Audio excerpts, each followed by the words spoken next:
Soyez les bienvenus sur votre antenne, mesdames et messieurs. Bonjour à vous, bonjour à chacun et surtout très bonne fête de l'unité nationale aux millions de Camerounais qui sont en terre camerounaise et même ceux qui sont hors du Cameroun, notamment dans la diaspora. Bien de choses à vous là-bas. Dans quel climat célébrons-nous véritablement cette édition 50e du genre de la fête de l'État unitaire entre le Cameroun francophone et le Cameroun anglophone?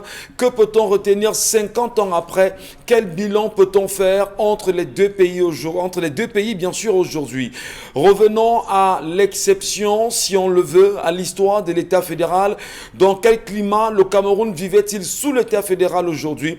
Comment peut-on effectivement juger d'un mariage qui a été qualitatif pendant 50 ans? Ne pouvait-on pas s'asseoir autour d'une table réelle et de faire le bilan de 50 années de parcours avec l'État unitaire au Cameroun? D'ailleurs, le thème retenu à l'occasion cette année, mesdames et messieurs, reste encore un thème porté sur la nation camerounaise avec le rôle que jouent les forces de défense et de sécurité, au service du peuple pour la préservation de la paix sociale et la cohésion nationale, gage de l'émergence au Cameroun. Le Cameroun peut-il être émergent? Où en sommes-nous pour l'horizon 2035? Bienvenue à chacun, bienvenue à tous. Enfin, Paul Biya est au Cameroun. Hier soir, les images du chef de l'État ne cessaient de circuler sur les réseaux sociaux, montrant l'homme lion de retour et qui d'ailleurs, dans un aspect assez particulier, laisse comprendre que ce matin, à 12 exactement pour ce jour, il sera bel et bien au défilé militaire et civil à l'occasion de cette édition de la fête de l'État unitaire. Paul Biya sera bel et bien présent. Les yeux des Camerounais restent rivés vers cette célébration qui, on le sait, a des exceptions assez particulières quand même, quand on sait que le cabinet civil a pris un certain nombre de résolutions, d'ailleurs rendu public au courant de la semaine par le préfet d'Umfundi. Comment comprendre que tous les effigies soient à l'image de chef de l'État aujourd'hui? Comment ne pas permettre, bien évidemment, aux partis politiques dits de l'opposition qui vont défiler certainement de pouvoir faire ressortir leur message à eux? Mesdames, messieurs, sommes-nous, comme beaucoup le pensent, dans le totalitarisme ou encore en démocratie? On en parle ce matin. Bien de choses à vous. Merci de nous retrouver. Eh bien, la même famille nous retrouve encore ce matin. Roi du Gombo, Isabelle Carozepet, Kinin 22 et Géraldine Mafo. Je rappelle que c'est toujours un plaisir de vous retrouver et nous sommes au cœur de la célébration de la fête de l'unité.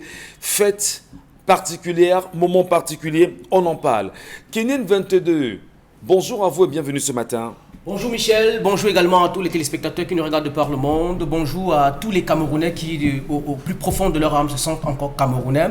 Nous partons des États fédérés du Cameroun, dit le Cameroun oriental et le Cameroun occidental, et unifiés en 1972. Nous sommes aujourd'hui 50 ans après l'unification du Cameroun. La question que je me pose est celle de savoir si est-ce que la machine gouvernementale du Cameroun est bien consciente du fait que nous célébrons les 50 ans de l'unité du Cameroun dans la guerre, avec à peu près 1200 soldats tués depuis 2016, 30 000 civils tués et plus d'1 million de déplacés selon International Crisis Group. Il faudrait donc que le Camerounais ou encore le gouvernement se pose la question de savoir est-ce que nous sommes réellement en train de célébrer l'unité du Cameroun? Sommes-nous réellement un pays unitaire lorsqu'on sait au plus profond de notre esprit et notre âme que des Camerounais ont fui la crise anglophone et se refugent au Nigeria, certains même qui ont fui leur village et ne savent plus où ils se retrouvent. Je pose encore la question de savoir à toute la machine gouvernementale, sommes-nous vraiment des Camerounais ou encore nous sommes au Cameroun juste pour se promener? Très bien. Le Cameroun avec un C et le Cameroun avec un K, dans la célébration bien sûr de l'État unitaire aujourd'hui. Le débat enfle, les choses se disent. Et bien peut-être on reviendra assurément sur les choses qui ont permis au Cameroun de se retrouver exactement dans l'État unitaire. Et qu'est-ce qui avait d'ailleurs poussé le président Amadou Ahidjo et Django Fontia à s'asseoir à la même table avec tout ce qui allait avec, afin de donner ce que nous avons aujourd'hui comme État unitaire. On en parle. Isabelle Carozepet, C'est un plaisir de vous retrouver ce matin, madame. Bonne fête de l'unité à vous. Merci Michel, bonjour à vous, bonjour à tous nos téléspectateurs.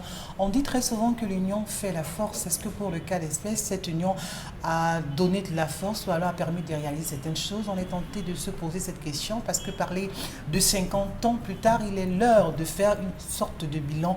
Un bilan qui, ma foi, reste plutôt terne. C'est un tableau plutôt sombre parce que plus ces années passent, plus c'est tellement de mots gangrènes et minent notre pays. Les populations souffrent et se meurent pour une maladie, pour une guerre, pour bien d'autres choses, violence en milieu scolaire, regain de tension dans les régions en crise. Je crois qu'il y a tellement de questions à se poser et à pouvoir bouger tout ce gouvernement mis en place pour diriger les Camerounais. On ne saurait ne pas, pendant cette émission, faire le bilan de cet État unitaire. Et nous saluons les millions de Camerounais qui nous regardent en ce moment parce que le sujet est fort, l'actualité est grave. Et autour de toute cette question, madame, monsieur, nous resterons focus sur l'avenir du Cameroun. Géraldine Mafo, bonjour madame. Bonjour Monsieur Michel Ngachou, heureuse célébration de l'unité à tous les vrais patriotes. Le bas peuple, ce peuple qui, martyrisé, torturé, continue quand même d'espérer, de croire que ce Cameroun sera meilleur demain. Ce peuple-là, ce bas peuple qui, malgré l'adversité, continue de refuser de se laisser déstabiliser par les valeurs prônées par ceux qui n'ont aucun patriotisme. À ce bas peuple-là, je souhaite une heureuse célébration, même si c'est dans beaucoup de douleur. Et je fais bien sûr la mention sur ce papier, vous dites aucun patriotisme, voilà. Et là je fais cette mention pour dire que il y en a qui n'ont pas de patriotisme au Cameroun. On en parlera tout à l'heure.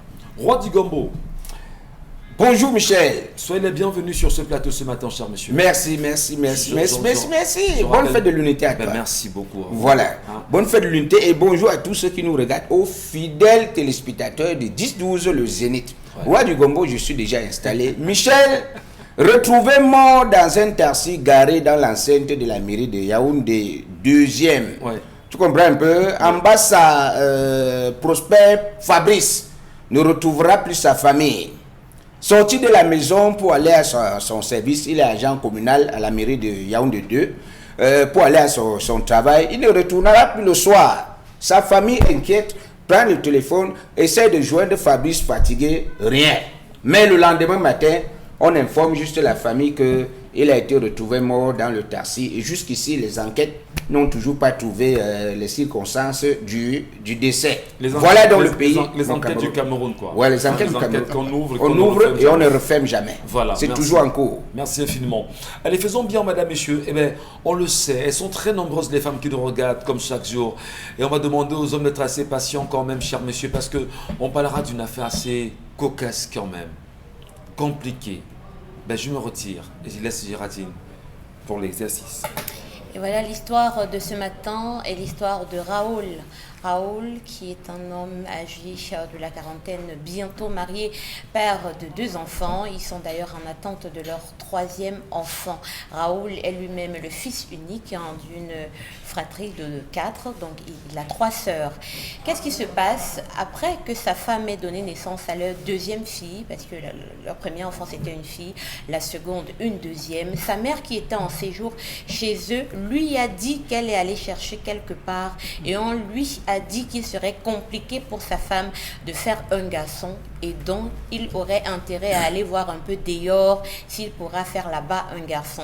Raoul a suivi les conseils de sa mère, s'est mis en relation avec une fille qui est tombée enceinte et effectivement a donné naissance à un garçon.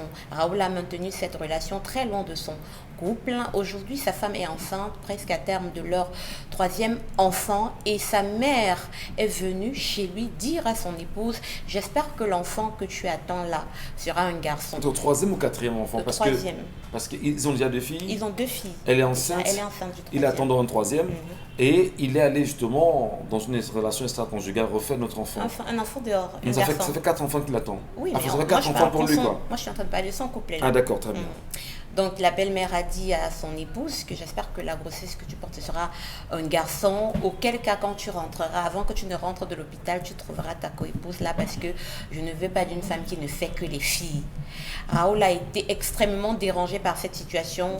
parce qu'il ne voulait pas que sa mère finalement puisse avoir ce genre d'attitude avec son épouse. Ça stressé, c'est en train de stresser son épouse et il est allé essayer de parler à sa mère. Sa mère lui a dit: ce que j'ai dit à ta femme tient, puisque je suis en relation avec la mère de ton fils. Si elle donne une autre fille, c'est moi qui prendrai cette femme de dehors pour la ramener chez toi. Raoul dit qu'il ne veut pas déstabiliser son couple. Il n'a pas voulu de polygamie. Il avait simplement suivi sa mère. Et même si il peut être content d'avoir un garçon, il ne voulait pas faire de mal à sa femme. Il se demande comment faire pour éviter ce scandale dans son foyer, comment faire pour protéger sa femme des affres de sa mère. 4 questions bien sûr se poser ce matin, mesdames et messieurs. La première, de mieux comprendre l'implication des belles-mères dans des relations aujourd'hui. C'est-à-dire vous, belle-mère, maman d'un garçon, votre fils vit avec sa femme et vous faites des enfants. Vous êtes très impliqués dans le choix et l'orientation de leur vie. Deuxième problème d'ailleurs posé ce matin justement, c'est le caractère de l'homme. Est-il un homme? A-t-il du caractère? On en parlera miniatureusement, mais on tentera également de voir quel est le problème justement entre avoir des garçons ou des filles, où se situe exactement le problème. Peut-être pour mieux sortir la leçon que cela peut bien sûr apporter au sein d'une société africaine et même camerounaise. Madame et messieurs, nous en parlons ce matin. Je commence avec vous, Kinin 22. Lorsqu'un homme se comporte comme ça, vous avez des situations chez vous, votre maman vient vous dire: on m'aurait dit que cette fille ne fera que des garçons. Scientifiquement parlant, Des filles. Des filles. des filles autant pour moi, scientifiquement parlant, on sait justement qu'il y a des hommes qui ont ce qu'on appelle les gamètes femelles. Hein. Gamelles, c'est gamelles. Hein, le gamète ou gamète. Bon, gamète ou gamète, je vais me retrouver. Gamètes. Gamètes, c'est ça. Les gamètes femelles, vous savez, on parle jamais dessus. Donc les gamètes femelles. Et on parle des chromosomes également, X, XY. Il faut savoir que c'est les hommes qui sont plus prédisposés à faire les filles. Voilà. Et voilà. Alors, la science dit un certain nombre de choses. J'avoue, je ne suis pas scientifique. Et que l'homme se contente justement de ce qu'on lui dit.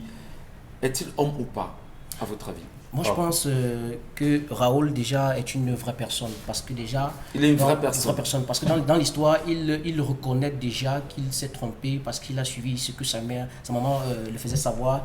Bon, vous savez, je vais prendre l'exemple sur des personnes qui sont dans un foyer polygamique. C'est-à-dire qu'une maman, par exemple, je ne sais pas si la maman a été dans un foyer polygamique ou pas, mais régulièrement, lorsque nous sommes dans un foyer polygamique, ça se dit toujours que celui qui aura le premier garçon est sûr et certaine... La femme qui aura le premier garçon, certainement, est celle-là qui va avoir la succession. Parce que règlement, ça se dit chez nous en Afrique. Mais ce que je pense, c'est que la question que j'aimerais poser à cette maman, c'est de savoir est-ce que le garçon et la fille, c'est deux personnes différentes? Si sont les enfants, n'est-ce pas, de ton propre fils. C'est-à-dire, les deux filles qu'elle a déjà sont ses petits-enfants. La troisième, forcément, qui est en route, également son petit enfant. Mais pourquoi est-ce que la maman voudrait pousser Raoul, forcément pousser Raoul à la dérive? Je voudrais d'abord qu'on comprenne. Oui. Le caractère d'un homme à qui on vient passer une telle information. Oui. Et qui se laisse aller. Comment l'homme doit se comporter dans une information comme celle-là quand on lui dit: bon, on m'aurait dit que tu ne feras que des filles. Pense-nous à faire des garçons. Donc, comment un homme doit accueillir une telle information? Quel est le comportement qu'il doit afficher? Je pense que le comportement que Raoul devrait afficher, c'est de prendre sa femme, de l'amener à l'hôpital pour faire de l'échographie. C'est-à-dire que ça travaille il y a des examens. Oui, ça travaille une série d'examens qu'on peut identifier le sexe de l'enfant. La maman, lorsqu'elle dit qu'elle est allée à quelque part, forcément, quand la maman nous dit je suis allée à quelque part, c'est chez le marabout. Et je ne pense pas qu'un marabout, un praticien, a, n'est-ce pas, le dispositif médical qui lui permet, n'est-ce pas, d'identifier l'intérieur du ventre d'une femme enceinte ou pas. Donc je pense qu'aujourd'hui, ce que Raoul devrait faire par le passé, c'était de prendre sa femme, l'amener à l'hôpital avec une série d'examens, identifier si c'est un garçon ou une fille. Non, et même si il y a de la probabilité, oui. Maintenant, même pas la probabilité, elle est déjà enceinte.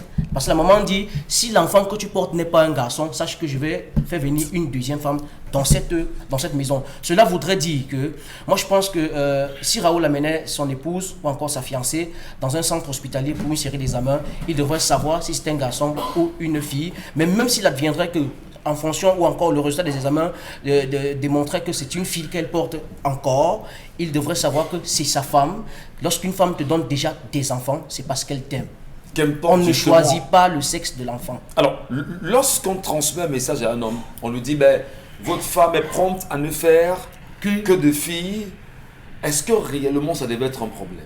Concrètement. Cela n'a même jamais été un problème que votre femme à la maison vous donne uniquement des filles. Moi, je connais des familles où maman a fait 10 garçons. Oui. 10 garçons. À la recherche de la fille, elle a fait plutôt 10 garçons. Ce n'est même pas un problème parce qu'aujourd'hui, ce que l'homme peut faire de manière administrative, la femme également peut le faire. On ne va pas dire que pour avoir un doctorat aujourd'hui, il faut uniquement être un homme. Pour avoir un doctorat aujourd'hui, il faut uniquement être une femme. Cela voudrait dire que peu importe le sexe de l'enfant, c'est une personne et tout ce qu'on peut donner comme éducation à un garçon, on peut également le donner à sa fille. Donc ça ne pose pas un problème. Je voudrais bien sûr rappeler aux téléspectateurs qui nous regardent ce matin que vous avez des contacts qui vont s'afficher au bas de l'écran pendant l'émission. À travers ces contacts en même temps, envoyez-nous vos messages en SMS pour nous dire exactement quelles sont vos positions par rapport au fait de ce matin. Mais surtout, si vous trouvez judicieux et nécessaire d'aller vous abonner sur la page Equinox Télévision parce que là-bas l'émission est en live, allez-y et avec les débats en même temps qui se poursuivent, on prendra un plaisir à vous lire dans un petit moment. Je vais me retourner vers Roi du Gombo également pour tenter de comprendre l'attitude d'une belle-mère. La belle-mère qui rentre dans votre vie et vous dit, monsieur, vous êtes prompt à ne faire que des filles, je veux un garçon. Est-ce que l'enfant, c'est une commande que l'on fait comme ça, c'est un claquement de doigts, on a le garçon, la fille? Comment vous comprenez ça, Roi du Gombo? Michel, Ouais. la belle-mère a bien fait. Comment ça? Comment ça, comment? Toi, tu trouves qu'elle a fait quoi? Je demande, mais comment? Elle a très bien fait. Pourquoi? Parce que on a bien dit, il faut écouter l'histoire. Il est le seul garçon parmi les filles. Ça veut dire que lui, Oui. il est le seul garçon parmi les Une filles. fratrie de 4 enfants. Et les filles, ses sœurs ont toujours fait des filles. Tu comprends ce que je dis? Oui. Parce que quand je suis l'histoire, si la mère va jusqu'à réagir de la sorte, ça veut dire que les filles ont également fait les filles. Bon, lui, le seul garçon, chez nous les Bantous, toi-même tu sais, on ne va pas dire que il faut quelqu'un qui doit prendre le relais. Parce que ces filles vont aller en mariage, elles vont aller dans d'autres familles. Et maintenant, la concession qui reste gérée, si le gars n'est plus là demain, s'il a demandé au garçon, à son fils, que mon fils va essayer de voir ailleurs parce que je suis sorti, on m'a fait savoir que cette femme ne fera que des femmes, des filles. Alors va voir ailleurs. Et le gars est parti, il a eu le garçon. Il a déjà un successeur. Bien qu'il soit marié, la femme l'a amené à faire ce qu'on appelle de l'infidélité. Mais, La maman. dans la maman, je veux dire, mais dans la droiture, dans les normes. Tu comprends un peu? Ne crie pas, je suis à dire d'arriver. Donc, la maman n'a rien fait de mauvais. Maintenant, je peux encore condamner le fait que la maman dise que l'enfant que tu portes là, si ce n'est pas un garçon, tu vas rentrer retrouver ta épouse dans la maison. Ça dit que elle La maman met- qui transmet le message. qui bien sûr, transmet à la le message femme à sa légitime. belle-fille. Ouais, d'accord. Qui dit que non, l'enfant que tu portes, j'espère que c'est un garçon. Sinon, tu vas rentrer retrouver ta épouse dans la maison. Ça, c'est mettre déjà la femme en danger. En danger comment? Quand une femme enceinte, elle ne doit pas percevoir, Elle ne doit ça pas dit qu'elle ne stresser. doit pas encaisser, elle ne doit pas stresser.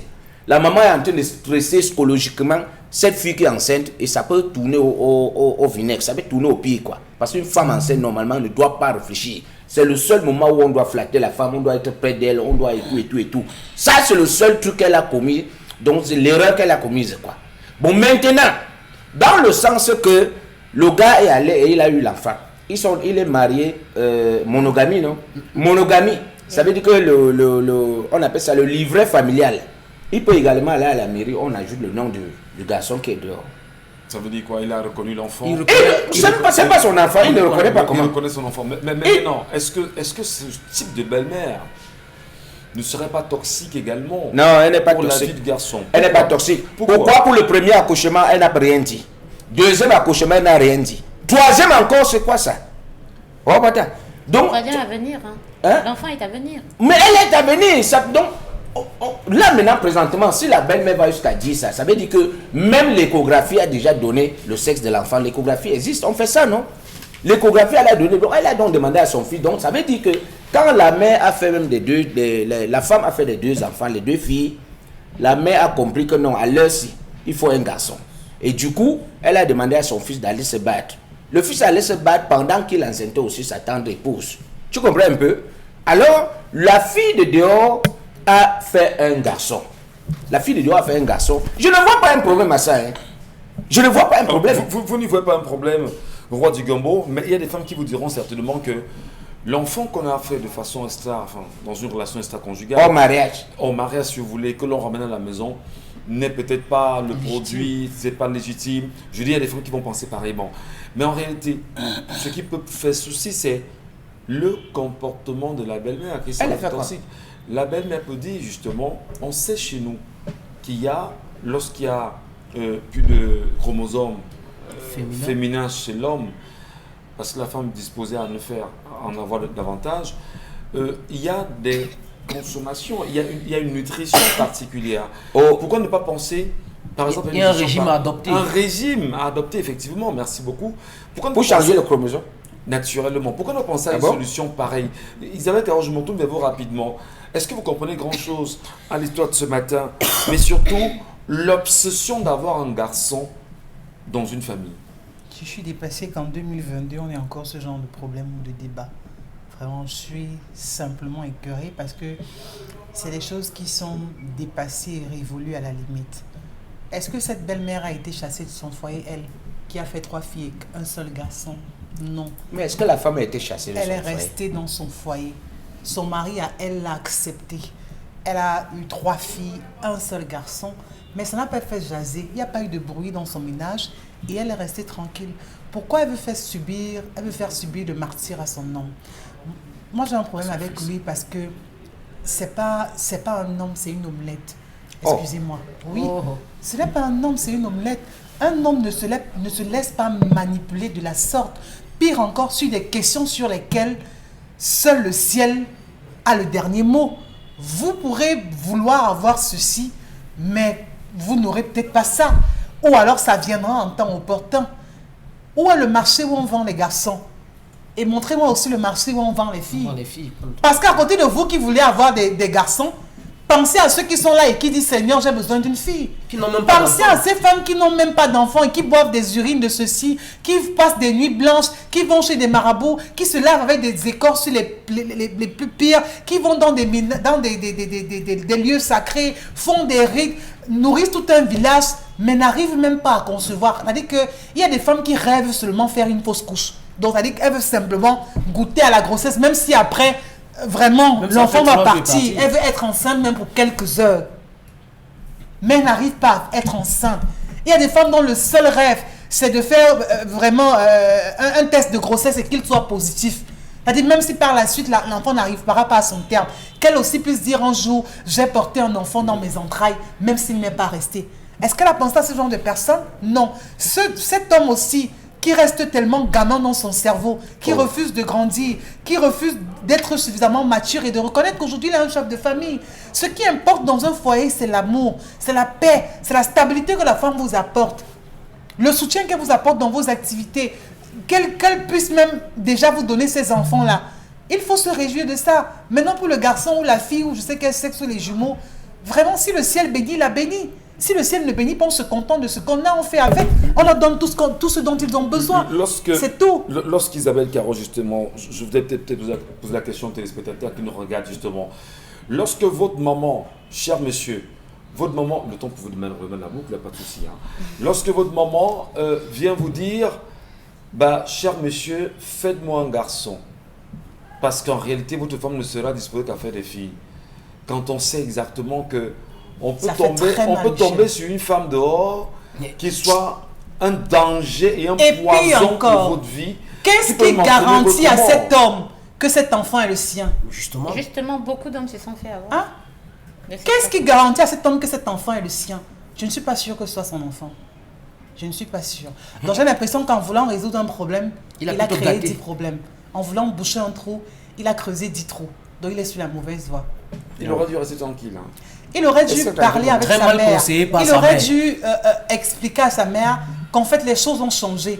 Et je ne sais pas pour quelle raison on veut avoir un garçon à tout prix et à tous les prix.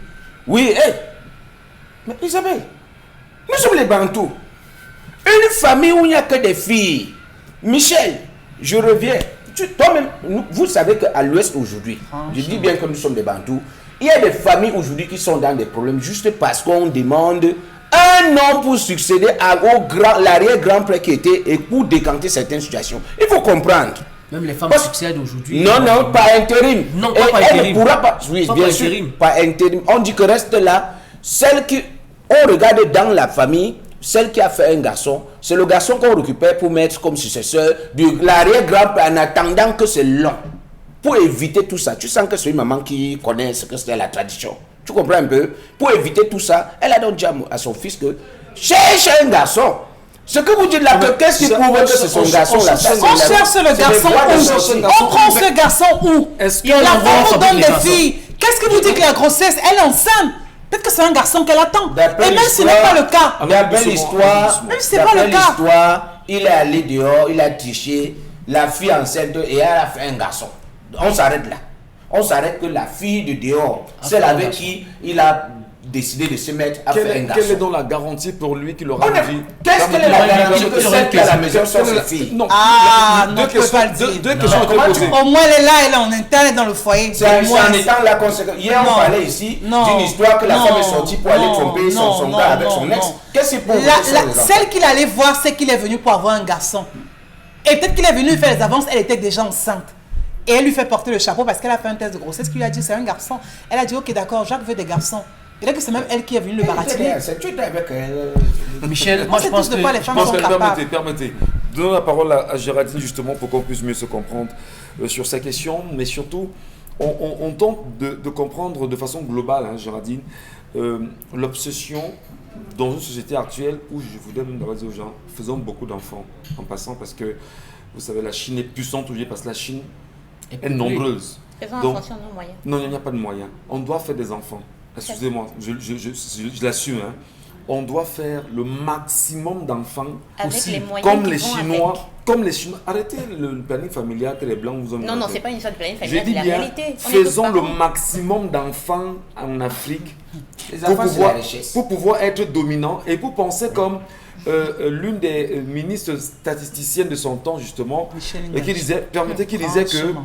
la meilleure retraite pour un homme, ce sont ses enfants. Regardez la Chine aujourd'hui, c'est juste une parenthèse. Hein. La Chine est devenue puissante aujourd'hui parce que, à regarder la démographie chinoise, Vous avez la technologie chinoise. mais Vous écoutez, Vous avez les réalités on chinoises. évolue. C'est pour dire que tu cautionnes ce que la maman est en train Non, de non. dire. Écoute, Non, oui. c'est fait. Juste de faire, C'est- de c'est- faire, de bon, faire. En maintenant- fait, c'est lui qui a maintenant- encouragé cette maman. Non. J'ai fait juste une parenthèse par rapport à la Non, démographie on a le africaine. sentiment que vous l'avez encouragé, Mais que non, vous la oui, connaissez mais même. non. Oui. Il encourage encore même Allez, d'autres mamans à faire faisons la les même enfants. bêtise. Faisons les Vous me enfants. posiez des questions. Mais non, comment comprenez-vous justement l'obsession qu'on a aujourd'hui à absolument vouloir soit un garçon ou une fille? Moi, je veux comprendre. Peut-être vous avez une réponse à ça. Moi, je dirais que on va dire que c'est normal hein, de vouloir une famille où on a à la fois des filles et des garçons. Mais l'obsession est une tare du patriarcat entretenu un peu partout dans le monde. Hein. Ce n'est pas propre à l'Afrique. Le patriarcat, il a fallu que un peu partout dans le monde, les femmes se battent pour être connues au même titre que les hommes parce qu'on pensait toujours que c'est l'homme, le mâle, le sexe masculin qui intègre la valeur humaine en elle-même, que non. Je dis bien, cette obsession est une tare du patriarcat et le patriarcat fait souffrir énormément le monde. Dans beaucoup de parties dans le monde aujourd'hui, on en souffre et en Afrique particulièrement, on en souffre énormément. Donc l'attitude de la belle-mère et tout ce que le mari, les deux ont fait là, c'est d'abord le patriarcat. Maintenant, il faut reconnaître que l'ignorance, c'est quelque chose de terrible. Parce que si Raoul et sa mère étaient suffisamment éduqués, ils sauraient que c'est l'homme majoritairement qui détermine le sexe de l'enfant. Et donc quand il fait les filles, c'est d'abord à lui de se poser des questions. S'il y a quelqu'un qui doit aller faire un régime, c'est d'abord lui qui doit faire ce régime-là, parce qu'il impacte beaucoup plus sur le sexe de l'enfant. Et il a plus cette grande probabilité à faire des filles. Si lui, il est bien entretenu, il suit un bon régime, il fait tout ça, c'est lui qui fera que cela change. Donc si il n'était pas autant ignorant, il n'y aurait pas eu ce problème. Et maintenant, quelle est cette belle-mère ? Quelle est cette belle-mère? Franchement, j'ai envie de regarder toutes les femmes aujourd'hui, parce que nous sommes toutes des belles-mères en devenir.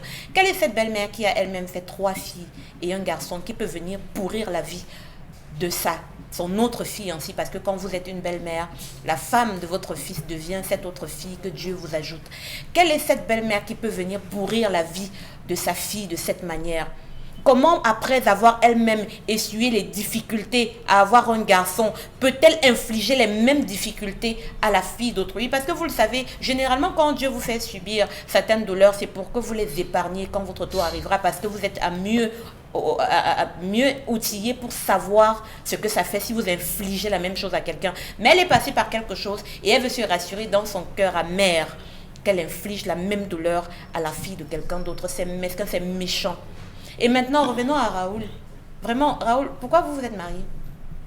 Pourquoi vous vous êtes marié? Si vous vous sentez encore à être caché dans les jupons de votre mère, qu'êtes-vous allé faire dans la vie de la fille d'autrui? Puisque vous l'avez prise et vous avez continué à jouer dans les jupons. Je dis reste. Tout homme reste caché. Les beaux-parents encadrent leurs enfants. Et quand on dit leurs enfants, c'est à la fois, si c'est la belle-mère ou la belle-fille, c'est leurs enfants, les deux au même titre. Ils encadrent pour qu'ils réussissent leur vie. On ne va pas en guerre quand on se marie. On ne prend pas des adversaires quand on accepte une belle-fille ou un beau-fils. Les parents ou les beaux-fils ou les belles-filles qui vont dans cette logique-là vont sur la mauvaise base. Mais prenons maintenant le cadre idéal. Comment est-ce qu'un homme qui veut se marier peut se laisser influencer sur une valeur aussi sensible que la fidélité, qui est le pilier qui maintient les gens ensemble? Jusqu'à ta mère vient te dire, va dehors. Parce que moi, j'aurais même encore souhaité que... Moi, j'aurais même encore compris que Raoul nous dise que j'ai senti, mais dit que ma mère a dit, c'est là où c'est vexant. Donc, ta mère, quand demain ta mère là viendra te dire que ta femme est sorcière, tu vas croire. Quand ta mère viendra te dire que tu as épousé la fille d'autrui, pourquoi? Tel n'est pas le cas. Non, parce que... Et vous savez, l'autre chose qui est pire, c'est qu'elle est allée chercher. Elle est allée chercher. C'est bien de faire le Ngambi comme vous aimez bien faire le Ngambi. Les belles-mères aiment. Mais ces histoires de Ngambi, et je dis encore, les couples qui se lancent dans les recherches de Ngambi dès le départ, là, il faut assumer ça jusqu'au bout, hein, parce que c'est bien quand ça vous arrange. Mais quand ça va vous détruire également, assumez. Ne racontez plus que c'est parce que X ou Y. Assumez pleinement. Le Ngambi, c'est que la situation dans laquelle tu te retrouves là, la raison, c'est le Ngambi. Parce que si on n'était pas allé chercher, on t'aurait laissé faire tes enfants. Dieu aurait choisi le moment où il vous enverrait le garçon. Il n'y a pas un marché où on vend les filles et un autre où on vend les garçons. On dit que cette femme... Qu'elle soit offensée. Moi, je parle aux belles-mères. Je parle aux belles-mères. La mère connaît son fils. Et un enfant est censé tout dire à sa mère. Tu comprends un peu? Oui. Un enfant est censé tout dire à sa mère. Et avant de se marier, il se pourrait qu'ils ont fait même des examens. Donc ça veut dire que ces examens, en principe, le résultat ressort. Et si le gars a communiqué le résultat à sa mère, qu'ils sont compatibles. Non. Le sexe de l'enfant a jamais communiqué des résultats à sa mère. Vu que la mère est frustrée parce qu'elle voit déjà 2 enfants. C'est une femme frustrée qui reverse sa frustration. Oui, la mère est frustrée parce qu'elle voit déjà 2 enfants, 2 filles. Avant de se mettre ensemble, on fait d'abord des examens pour voir. Parce qu'il y a des femmes il y a des couples qui se mettent ensemble qui n'arrivent pas à faire d'enfants. On est d'accord, non? Il y a des couples qui se mettent ensemble, qui font des enfants et qui sortent des panocitaires et tout le reste. On fait des examens, non? Forcément, le couple a fait des examens. Et quand vous faites des examens, si maman te demande, vous étiez à l'hôpital, qu'est-ce qui s'est passé? Tu vas pas expliquer à ta mère. Quand il n'y a pas de problème, ouais, Seigneur Dieu. Tu expliques à ta maman, non? Et la maman, si elle se passait des examens pour aller faire ses recherches, où est le problème? Si elle allait faire ses recherches et qu'on... Elle a fait des recherches où? Ou comment? L'hôpital n'existe pas. Avec la fille en question. Oh, parce que, Michel, renversons un peu la situation. Si cette maman était la mère de l'épouse à Raoul, et que sa fille ne faisait que des filles dans un foyer comme celui-ci, et que la belle-mère venait aussi faire ce que cette maman est en train de faire, serait-elle contente? Parce qu'aucune maman... Non, on renverse la situation. Aucune maman ne peut être fière. Moi, je parle parce que moi j'ai des filles.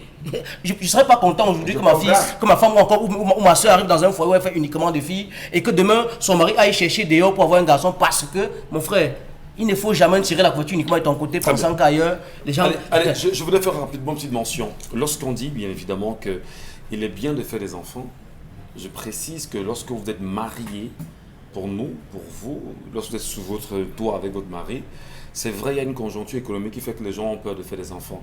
Il y a une conjoncture économique qui fait que les gens n'y pensent presque plus. On vous dira, les réalités d'hier ne sont pas les réalités d'aujourd'hui. Mais je dis toujours, et là j'assume mes propos, il faut faire le maximum d'enfants quand on est marié et avec l'accord de son épouse. Parce que je dis encore, ça devait être une politique nationale qui viserait à promouvoir le boom démographique. Quand on est nombreux, on a un pouvoir, et quand on a ce pouvoir de consommation, comme au Nigeria aujourd'hui, on pourrait faire les choses grandement. C'était juste une parenthèse. Merci à vous, mesdames et messieurs. On va revenir rapidement avec vous dans un instant sur la colère, peut-être pas en tant que telle, comme le ferait quiconque sur ce plateau, mais on va s'arrêter un tout petit peu sur des entreprises qui sont en faillite, entre autres, mais surtout des entreprises qui sont en train de disparaître ou même qui ont quasiment disparu depuis un petit moment au Cameroun. Et le regard que beaucoup portent, madame, messieurs, nous en parlerons dans un petit moment après cette transition.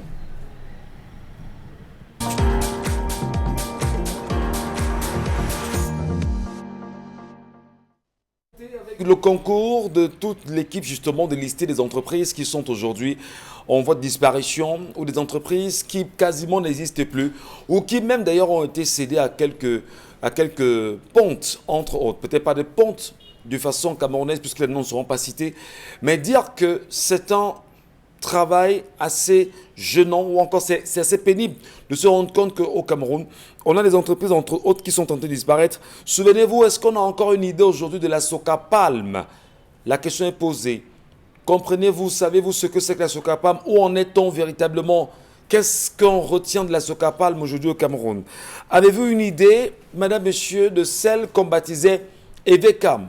Evecam qui avait bien sûr pour objectif de produire l'EVA camerounais qui a desservi pour la fabrication du caoutchouc, de tout ce qui était plastique, etc. Où en sommes-nous aujourd'hui?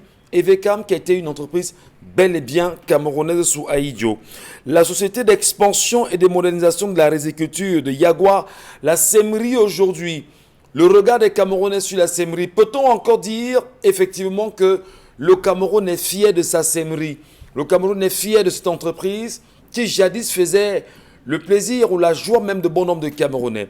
Où en sommes-nous aujourd'hui avec la Sedeblé, cette entreprise qui avait pour objectif de mettre en place le blé, de créer le blé, de cultiver le blé naturellement. Quand on sait effectivement qu'avec la crise entre l'Ukraine et la Russie aujourd'hui, des questions fusent de part et d'autre et on ne se demande pas et on ne sait peut-être pas qu'il y avait une entreprise qu'on appelait la Sedeblé.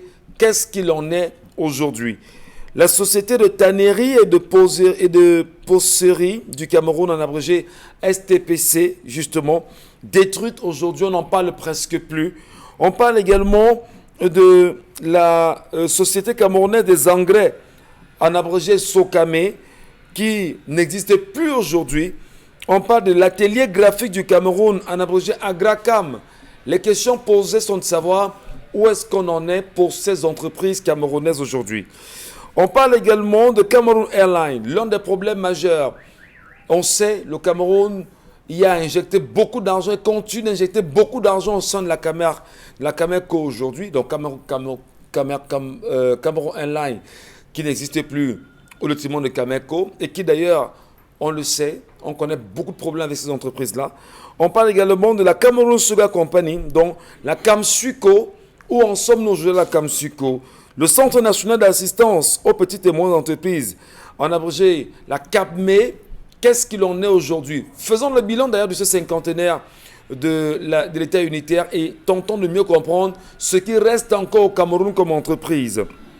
On parle de la Celulcam, dont la cellule du Cameroun, justement aujourd'hui en faillite véritablement. On parle de la caisse d'épargne postale totalement en faillite. On parle également de la direction générale des grands travaux, aujourd'hui en faillite. On parle de la mission de développement des cultures vivrières, le MIDEVIV, en faillite aujourd'hui. On parle de l'Office national de commercialisation des produits de base, ONCPB, en faillite ou quasiment en disparition. On parle de l'Office national des participations de développement, l'ONPD, en faillite. On parle de la Régie nationale de chemin de fer, la Régie Fercam. On parle bien sûr de la Société camerounaise des Sacheries. La Sacherie, justement, souvenez-vous, en faillite.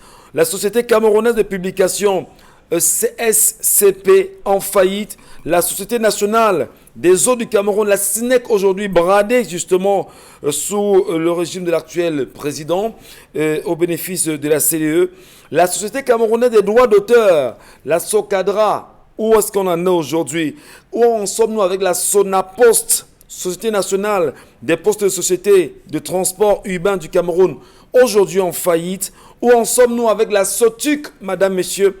Question à se poser. Où en sommes-nous avec le FODIC, il faut le dire, le Fonds national de développement de l'industrie cinématographique. Aujourd'hui au Cameroun, qu'est-ce qu'on dit du Fonds national de développement rural véritablement? On se pose une question. Qu'en est-il de la Banque camerounaise de développement, en abrégé BCD? Que peut-on dire du Crédit agricole du Cameroun? Que peut-on dire du Fonds DECAM, PME, le Fonds pour le développement et le financement des activités des petites et moyennes entreprises au Cameroun, pour ne citer que ces cas?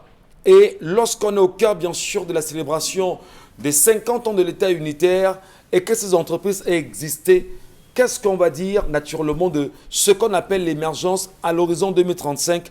La SND qui également a été mise en place, qu'est-ce que ça regorge comme plan de relance véritable de l'économie camerounaise? Entre 1972 et 2022, mesdames, messieurs, quel bilan vous en faites en ce qui concerne les entreprises qui ont vécu et qui ont survécu à la fois sous Ahidjo et sous Paul Biya aujourd'hui? Merci à tous. On s'est battu à faire quelque chose quand même. Vous comprenez grand chose à ça?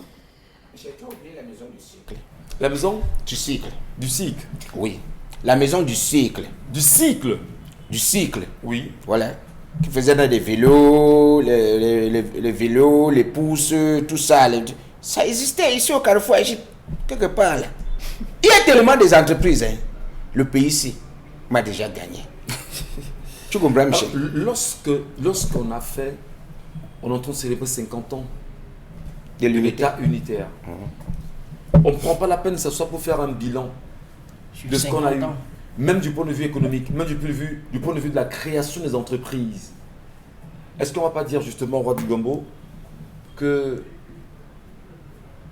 on s'enfonce ou on a quasiment touché le fond? On est déjà au fond. On n'est pas en train de s'enfoncer. On est déjà au fond. Et actuellement, même s'il y avait un moyen de traverser le fond, on n'allait même plus là. Tu comprends, Michel? Parce que le pays, c'est du jour au jour, les choses tournent au pire. Tu comprends? Les choses ne font que devenir chères. Même là où tu te battais, on dit que non, on a fermé. Ils ont encore trouvé des raisons dernièrement que le Covid, on a renvoyé les gens. Que congé technique, congé ceci, cela. Il y a des gens qui sont toujours au quartier, qui ne travaillent plus. Tu comprends? Il y a même des entreprises qui ont relancé, mais en recrutant d'autres personnes. Ceux qui sont au quartier là, ils font commande de leurs droits. Qui avaient déjà fait 9 ans, 10 ans. Un matin, on vient, on dit que congé technique, le Covid a fait que il n'y a plus de boum, on te met au quartier. Et lorsque l'entreprise veut relancer, on récupère maintenant quelques têtes ou peut-être des gens de la famille, on remet là et on relance. Vous êtes toujours en congé technique. On fait comment? À l'époque, on vendait le pain. Le pain qu'on parle aujourd'hui qui est rare. 10 francs, On 25, accuse 15 aujourd'hui que la Russie a fait quoi là? Qu'on nous laisse ça. Il y avait le pain de 10 francs, le haricot de 5 francs. Un pain coûtait à l'époque 35 francs. Je dis mon l'époque quoi. 35 francs. Les jus là, les bières, tout ça là, ça coûtait très très moins cher. 125. C'est la magie aujourd'hui. On évoquait ici de l'eau qui coulait 24 sur 24. Quand nous on allait jouer au football, on allait s'amuser, on venait se laver à la bonne fontaine. Du quartier. Chaque secteur, donc chaque quartier, il y avait une bonne fontaine qui coulait 24 de 4 côtés comme ça coulait. Il n'y a plus. Tu payes même l'eau, ça ne coule pas. Bon, À la fin du mois, elle n'est même pas on vient potable. d'enlever le truc. La lumière, c'est grave. Tu veux même voyager, les moyens de transport, c'est la magie. Alors, mais justement, on parle des entreprises qui ont disparu aujourd'hui parce que, souvenez-vous, il y a un cas précis, c'est ce SUCAM qui est en train SUCAM, de oui. mettre de côté un bon nombre de son personnel et qui se plaint d'un certain nombre qui donne des raisons, qui risque même de fermer. Ils ont même déjà fermé. Est-ce qu'ils que font maintenant là? D'accord. Droit du Gombo pensait tout à l'heure qu'on a mis à traverser le fond. Je voudrais quand même qu'on On soit cherchait d'accord. la voie pour traverser le fond. On est déjà au fond, donc il n'y a plus moyen de bouger. C'est que là-bas, là même, on se bat. Et ils font tout pour vouloir nous réveiller, mais on ne peut pas. Là, à ce niveau, voilà le seul, on dit paix, travail, patrie. Ce n'est que la paix que nous, mais le reste là. Le travail, la patrie là. Isabelle Carrozopet, quel commentaire vous faites à ça? On parle bien sûr des entreprises en faillite. On a cité quelques-unes ici. Votre regard? Le regard, c'est que ce sont des familles qui se meurent. Parce que toutes ces personnes aujourd'hui qui, malheureusement, pour une raison ou pour une autre, se retrouvent à la porte parce qu'on vous dit que l'entreprise se porte mal, comment ressortent ces personnes de ces entreprises? Est-ce que vous êtes payé à votre juste valeur? Est-ce que vous avez été dédommagé? Est-ce que vous avez pu avoir de l'argent pour vous relancer dans une autre activité? Parce que c'est de ça qu'il s'agit? Non. Vous avez des employés qui repartent avec 1 an, 2 ans, 3 ans d'arrêt de salaire. Vous demandez à ses parents de faire quoi? Vous leur dites, ok, d'accord, l'entreprise aujourd'hui est en faillite. Quand l'entreprise n'était pas en faillite, qu'est-ce qu'on a fait du personnel? Est-ce qu'on a revalorisé le salaire? Est-ce qu'ils avaient des meilleures conditions de travail? Est-ce que le peu qu'ils méritaient, est-ce qu'ils percevaient cela? Non. Ces familles se retrouvent dans la rue. Décident même de se lancer dans le secteur informel. Même dans ce secteur encore, il y a tellement d'épines. Parce que pour avoir un espace, il faut être le cousin de la tante, de la camarade, de la copine, de X, de Y. Tout est verrouillé. Vous êtes tellement assisté par des taxes qu'il faut payer à longueur de journée. Vous ne faites même pas du chiffre que vous vous dites, autant mieux rester dans ma case. Ces entreprises qui se meurent, est-ce qu'on les remplace par d'autres? Non. Pourquoi? Mais le problème, c'est de savoir pourquoi ces entreprises meurent. C'est un problème de gestion, de mauvaise gestion. C'est le dénominateur commun à toutes ces faillites dans les différentes entreprises. Le problème de gestion, de management. Qui dirige ces entreprises? Comment est-ce qu'elles les dirigent? Est-ce qu'ils sont là pour se servir ou alors pour servir l'entreprise? Vous voyez des personnes dans les entreprises qui font des détournements. Une fois que vous les changez de poste, préfèrent démissionner. Parce qu'ils savent que le poste qu'ils occupaient, il avait peut-être un salaire de 100 000. Mais c'était un poste tellement juteux où ils se retrouvaient avec 2 millions de francs CFA le mois. Il y a des entreprises où les employés ont mis à genoux les patrons. Parce qu'ils ont dilapidé des fonds qui servaient à l'entreprise. Et il y a un problème de veille systématique, de contrôle permanent qui devrait pouvoir se faire. On ne le fait pas. Parce qu'au lieu de mettre ceux qui méritent, ceux qui sortent de l'école, qui ont reçu des diplômes, qui ont été formés pour, on choisit de mettre tel, parce que non, c'est l'enfant de la camarade de ma soeur, parce que c'est Y. On met des personnes incompétentes. Quand les personnes incompétentes se retrouvent là, vous voulez que ces personnes fassent quoi? Quand vous mettez des personnes qui sont à l'âge d'aller à la retraite à des postes vraiment sensibles et délicats, c'est pour avoir quel résultat? L'entreprise va forcément faire faillite. Parce que la personne qui a tous les critères et qui est là a des perspectives, a une vision bien plus loin. On est tenté de dire justement quand même qu'il y a une politique nationale qui vise à l'expansion des entreprises. On ne fait pas de bilan de Paul Biya aujourd'hui, c'est qu'il est en train de nous regarder forcément, ou encore qu'on nous regarde, mais soyons sérieux quand même. Tout ceci a été fermé sous le renouveau. Oui, celui-là. C'est-à-dire que l'impression que ça donne, c'est que RDPC, tout ce que Aïdjo a fait, on a tout fait pour effacer littéralement les actions qu'il a portées sur le renouveau. Les entreprises qui sont citées justement ont été créées sous le régime du président Aïdjo. Comment vous expliquer qu'en 2022 au Cameroun, que beaucoup soient fermés et que d'autres soient en faillite aujourd'hui? Est-ce qu'on ne peut pas dire qu'il y a eu un projet réel qui visait à littéralement mettre de côté tout ce qu'Aïdjo a apporté? L'absence de volonté, c'est ça, c'est ce sentiment-là qui anime ceux qui nous dirigent. Il manque de volonté. Ils font ce qu'on appelle la distraction. Regardez le monument qui a été inauguré il y a quelques jours à Yaoundé. Honnêtement, ça apporte quoi à qui? Est-ce que c'est là où il fallait mettre la priorité? Est-ce que c'est là où il fallait mettre la priorité? J'aime mon pays, le Cameroun. Aimer le pays, c'est pas... On n'a pas besoin de l'écrire, de le chanter sur tous les toits. On vit cet amour. On le met pour dire que d'accord, il faut aimer son pays, j'aime mon pays et tout. Yaoundé, simplement, où le monument a été érigé. Comment se porte la ville de Yaoundé? Yaoundé est sale.